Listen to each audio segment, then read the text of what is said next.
My name is Martin Lawson. I'm married to Emma Lawson, and we have a 7-year-old boy, Alexander Lawson. Alexander got his diagnosis at the age of 4, which is relatively early, and from what we understand, we're quite fortunate to get that. Alexander, he's aware he's autistic. We told him this time last year because you start to ask questions.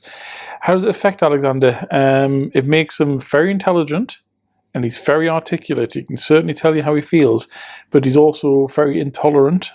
He can have a meltdown very easily over some minor subjects. Now he's 7, the differences between his normal cohort and himself are starting to become more apparent. Alexander, he doesn't have rigid thinking, but Alexander, he can fixate on some things, and his interests are quite narrow. Well, the school and my wife and I came at this roughly at the same time. We kind of thought from the age of about after 3, there was something there with Alexander, but obviously not being professionals, we weren't too sure it was. The school were as well.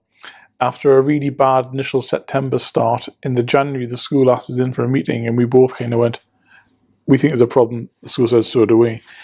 Alexander, as I said earlier, got his diagnosis at the age of 4, and I have to be honest, once it was confirmed what he had, I cried my eyes out.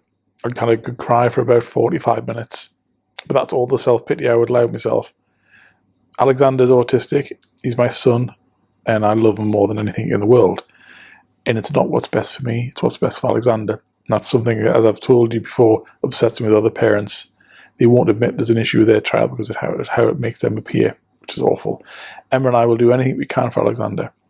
It sounds awful, but if I'm honest, if I could press a button tomorrow and Alexander wouldn't be autistic, I will press that button.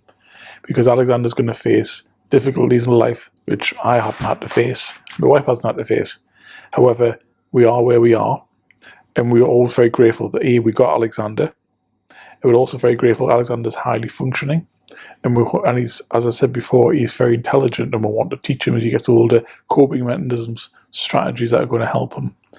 We don't know how independent he's going to be as he gets older. Has implications in our family life. My wife and I have already thought about retirement, if we're lucky, that we may have to change those plans. We don't know if Alexander will need us around more than others, but we do know he's going to need more support than another child his age. It's one of the reasons why we only had Alexander. But yes, I do wish he wasn't autistic. I don't think any parent would say it was a blessing. It's happened. It's where we are, but we love him. That's never changed and never will change. And we're always going to do our best for him. I think I mentioned before, Alexander is incredibly articulate, and sometimes he can say something and you just forget how old he is. I remember when he was the age of 4, he asked me what the implications of something were. Alexander can be very cheeky. He has quite an impish sense of humour. Alexander is very loving and friendly, but also he's quite spontaneous. I think Alexander is going to be a quirky person as he gets older, and there's nothing wrong with that. I like the fact that Alexander does stand out a little bit from the crowd. I also like the fact that Alexander, he has a keen sense of interest in things.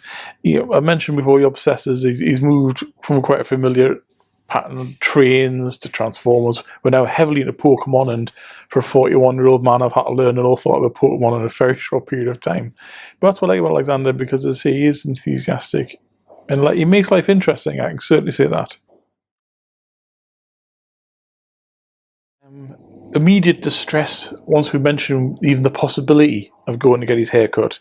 There are times when he's looked out like an Afghan wolfhound. His hair's got so loud. His hair's got so big.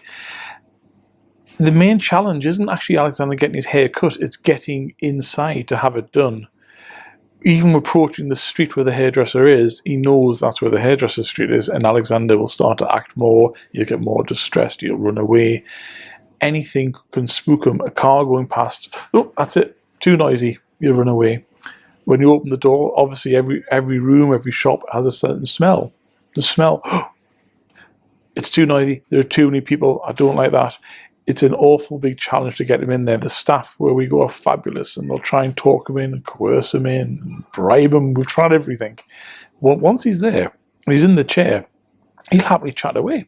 Just like he'll talk about I would talk to you about, oh, did you see the match last night? Well, Alexander will happily chat away to you about Pokemon, but it's getting him in that chair, and that's the main challenge that we have.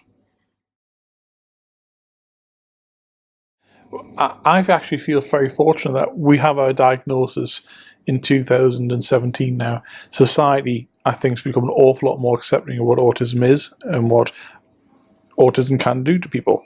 The message I would give to them is just try to understand where they're coming from as well. I've lost track of the number of times people have pointed at Alexander and go, there's a naughty boy. And they don't actually think the bigger picture.